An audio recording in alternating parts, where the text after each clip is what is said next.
Gather round, people, gather round. Listen to the 2024 exit sound. Arise News tales abound.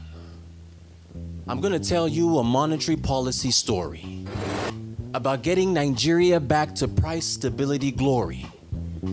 Cardoso clearing FX backlogs out like a three-point shot from Robert Ory.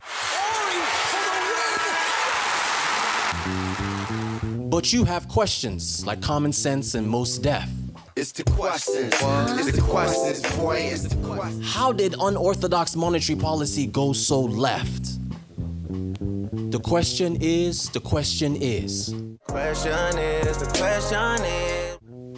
For students of orthodoxy that are so vexed, what was the unorthodox monetary policy within the Nigerian context?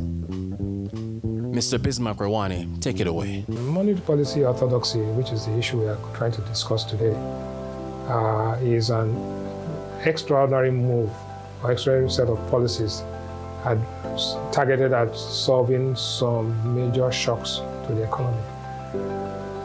The word unorthodox monetary policy was introduced at a time in the Nigerian economic history to justify some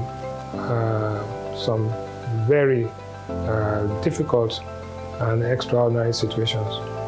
We're in a state of stagflation, we're in a state of exchange rate pressures, and in a state where we had some real developmental drawbacks.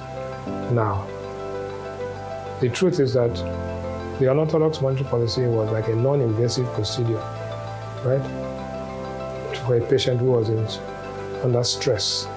The Nigerian economy was under stress at that time, and any number of policies could have been introduced. But my understanding of the unorthodox policies was that we couldn't wait for the normal processes, and that the lags for using unorthodox policies were going to be shorter, and the impact was going to be quite significant, a positive impact. Thank you, Mr. Rwani. Thank you so much. You're too smooth. February 2024 was memorable in many different ways. Arise News had a special report on Valentine's Day. But February was special more so because it was the first NPC meeting for Governor Cardoso. It is very important for Nigerians to understand that the central bank governor, I and my team, are not responsible for the woes that we have today. We are part of the solution. We are determined to ensure that we work hard to get out of the mess that Nigeria is in. We assumed responsibility in a time of crisis of confidence. There was a crisis of confidence, and you may all want to go to bed and wish that that crisis of confidence was not there, but it was. And we can't turn back the clock. All we can do is do the difficult things to make a bad situation better. And I do believe that the efforts that we are making are beginning to bring back confidence. Cardoso was clear and transparent for all to see. And he had an exclusive with Arise TV. No, wait. Bring that back. The Duke doesn't like Arise TV. Let's do that again. Cardoso was clear and transparent with his views. And then he spoke exclusively to Arise News. Communication, we know, is key with respect to monetary policy.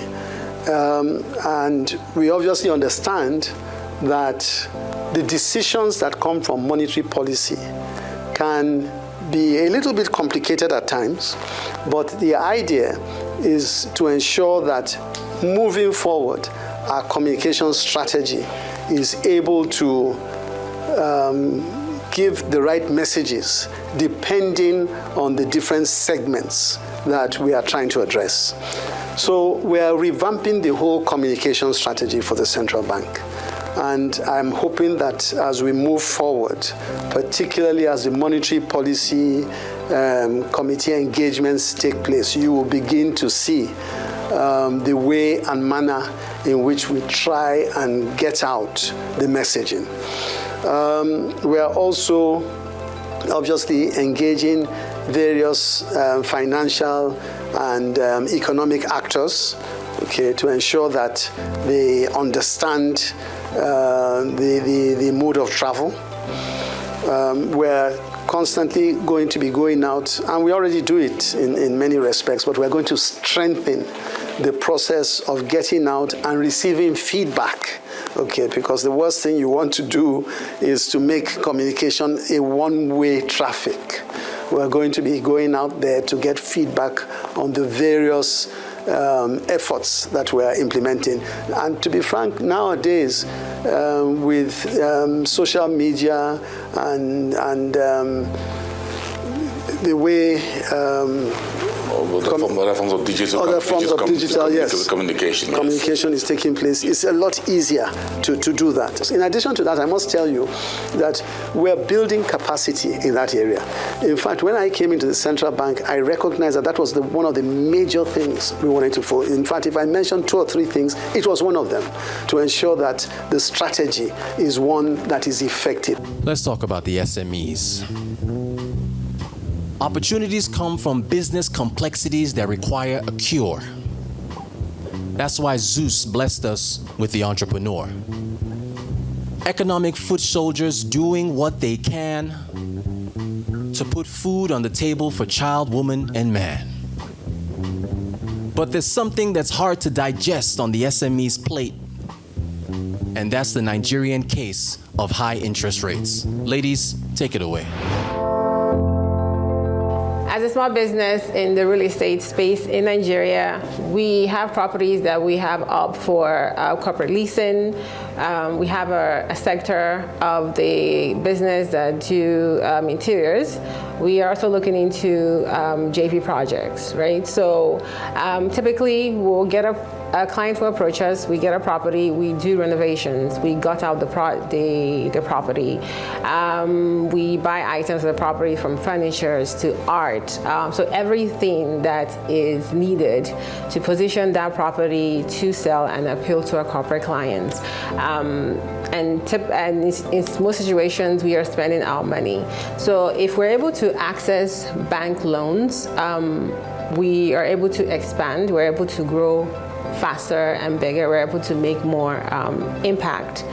And then we're able to sort of look into other sectors of the real estate space that we can get into, which is maybe affordable houses, affordable homes. But the fact that we can't really access bank loans because of the high interest rates, there's a huge opportunity cost in that. We're unable to grow, we're unable to expand. And once we do a financial analysis, we look at it and we know that if we go to the bank to take the interest, to take the loans with a high interest rate, if that property, if we refurbish or do an extensive construction on a property, if that property doesn't sell, we are still left to pay the interest on that loan. So in essence, we're kind of losing money, right? Because you take the loan, there's a high interest, the property doesn't sell as fast as you want it to sell, but you're still obligated to pay back the interest on the loan to the bank. So I think with a lower interest rate, small businesses can actually achieve a lot. They're able to grow, they're able to expand, they're able to meet the demands in whatever space that they're in. Bank loans have really high interest rates, and as a startup, I don't think it's financially wise to make such an investment without building my company successfully first. But Governor Cardoso recognized the price pressures in the nation. And he observed that to fight poverty and high interest rates, you need to bring down inflation. And let me conclude by saying that as far as I know, there is no economic model that portends to take people out of poverty when inflation is accelerating at the levels that we've seen it at. There's none. And for that reason, we do not intend to relent on ensuring that we bring it under control. And speaking of inflation, Governor Cardoso observed another dislocation. It was on the FX side. Hello, governors. FAC allocation. Members were also concerned about the growing level of fiscal deficit, but acknowledged the commitment of the fiscal authority not to resort to monetary financing through ways and means. Furthermore, members observed a strong correlation between FAC releases and liquidity levels in the banking system, as well as its impact on the exchange rate. The committee, therefore, agreed to increase monitoring of future releases with a view to addressing its effect on price developments. A return to orthodox monetary policy fresh in Nigeria like a freestyle off the top of the dome.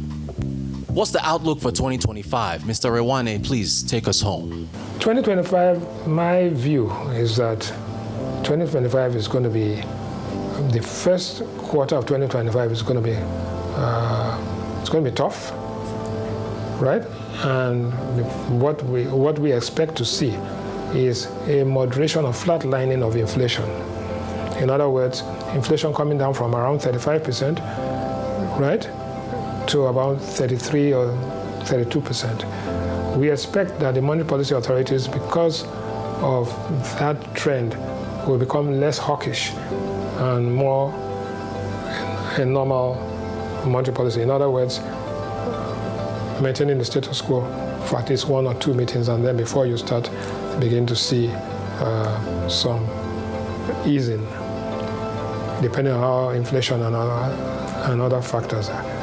For the first quarter of 2025, I think that you would have some normalization in the price of PMS, diesel, kerosene, and all of that. At these levels, let's not just get carried away by the price war that is taking place right now. I think the equilibrium price will be more like about 1,100, which is fair enough at this point in time, and it disincentivizes the smuggling of products across the border, because across the border it's about 1,500 and all of that. So the cost of moving across the border and all that is not worth it. So we will see that happen. In the first quarter of 2025, I believe also that the power supply crisis in Nigeria will come to a head. Something has to happen. Something has to give about power. If we don't do anything about power supply, then the economy is going to be in dire straits. So we have to do that. I think that in first quarter of 2025, there has to be a meeting of minds between the upstream petroleum actors and the government and NNPC to ensure that a set of incentives that make the exploration and production business attractive, right? I also believe that this economy can achieve growth above 3 or 4% if those things happen, including, more than anything else, the liberalization of the tariffs of the telco companies. Because you have to have telco investment to have the digital revolution. So because you need skills, you need technology to increase output. And that technology is dependent on, one, the telcos being able to invest, and the power discos having to invest. If those two happen, then you will see an economy that will begin to limp out of the current situation. What we do is more important than what we say. And that's the message for 2025. Hard work, slow recovery, consistent policies, reining in the waste, and then there'll be good tidings at the end of the period. Cautiously optimistic in Nigeria is the vibe. Arise News will see you in 2025.